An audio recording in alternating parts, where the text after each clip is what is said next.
السلام عليكم ورحمة الله وبركاته. شلونكم متابعينا؟ يا رب الكل يكون بخير وبصحة وبعافية، وآسفة أن طلت المدة عليكم، بس لأسباب صحية مريت بيها.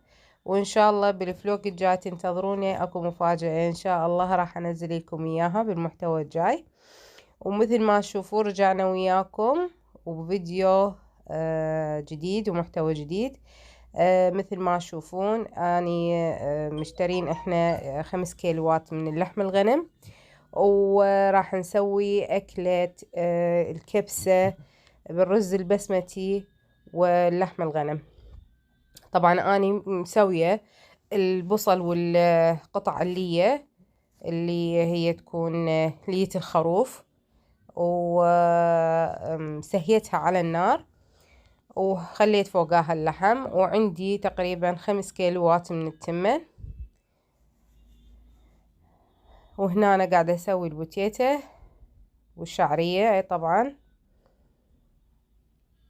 والمناسبة هي أنه الحمد لله والشكر رجعت بصحتي والعافيتي، لأن مريت بأزمة صحية خلتني يعني شوية أنقطع عنكم لفترة.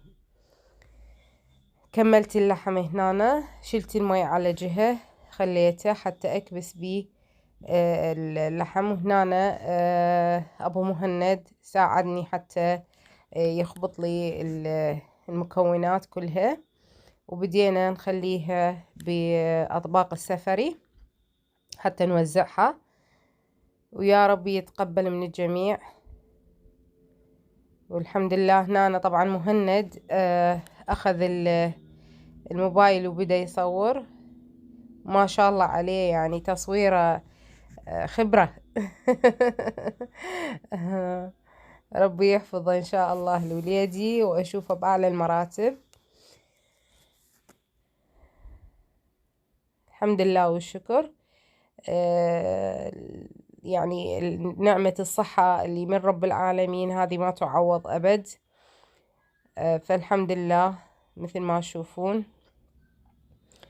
نجهزها بأطباق السفري، وبعدين نخلي عليها قطع اللحم والمكسرات.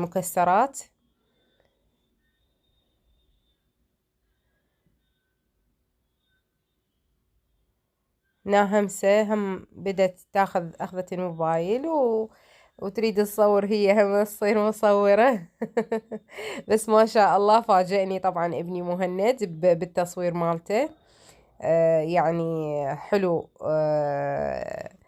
شلون يسوي المقاطع وشلون ينزلها. ما نزلت الطريقة لأن الطريقة يعني الكل يعرفها. أني تقريبا مثل البرياني، بس هنا كبست بمي اللحم مال الغنم.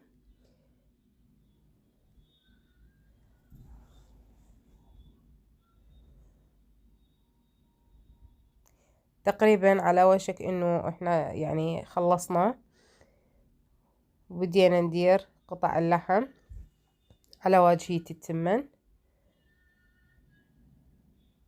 وبعدين ندير المكسرات اللي موجودة، هو اللوز او الصنوبر او الفستق، يكون يعني يعني حامسته بالدهن.